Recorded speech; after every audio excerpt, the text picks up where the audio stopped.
Hello my lovely students, welcome back to the channel. आज हम लोग डिस्कस करने जा रहे हैं एक्सरसाइज 1.2 का क्वेश्चन नंबर 5। चलिए क्वेश्चन डिस्कस कर लेते हैं।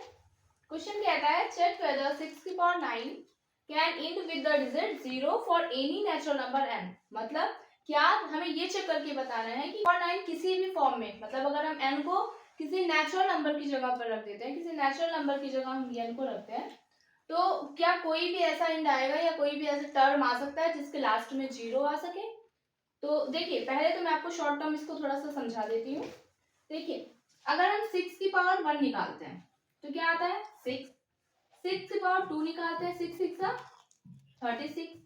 6 की पावर 3 निकालते हैं तो होता है 216। आप चेक करेंगे इन सब के लास्ट में आता है 6। अगर आप नेक्स्ट टर्म 6 की पावर 4 निकालना चाहते हो तो फिर से देखिए 216 से अगर आप 6 से मल्टीप्लाई करोगे तो 6 6 36, मतलब फिर से जो लास्ट नंबर आएगा उसका वो हमेशा 6 ही आएगा। मतलब 6 की पावर आप कुछ भी रख दो यहाँ पर, वो हमेशा 6 लास्ट में 6 से ही इंड होगा, वो 0 से नहीं होगा। मतलब एक तो आपको ये पता चली गया कि इसका आंसर तो नो होगा, लेकिन आपको ऐसे लिखना तो है नहीं। अब देख लीजिए आप इसको लिख करके कैसे बताएंगे। तो देखिए पहले हम ये देख लेते हैं कि ऐसा कौन सा नंबर है जिसके लास्ट में 0 आता है, तो जिसके हर इंट में 0 आता है। तो ऐसा एक ही नंबर है 10। 10 के हर इंट में 0 आता है। जैसे 10 का फैक्टराइजेशन करते हैं 2 इंटू 5। 20 का कर लीजिए 20, इसके भी टर्म में 0 आता है। इसका फैक्टराइजेशन देखिए 2 2 जा 4 4 5 जा 20।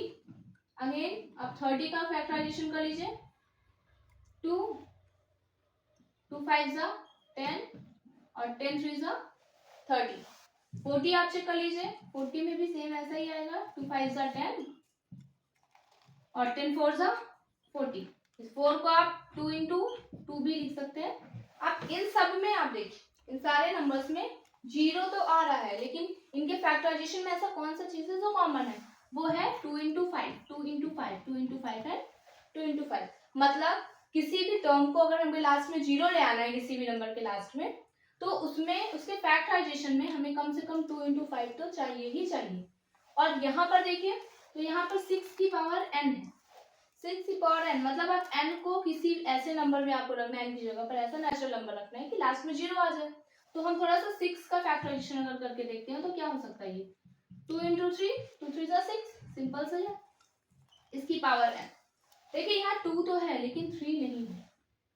3 नहीं होने का रीजन मतलब क्या होगा कि अगर यहाँ पर 5 होता, कोई भी ऐसा टर्म आता, क्योंकि 6 की पावर ही हमें n निकालना है तो उसमें 6 का फैक्टराइजेशन तो कॉमन होगा ही होगा, उसमें तो कोई कंफ्यूजन नहीं है।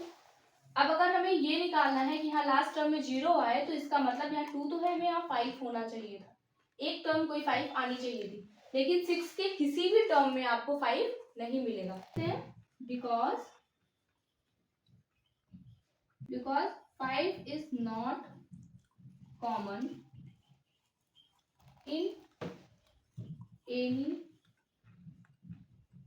factorization of 6, so 6 की power n never end with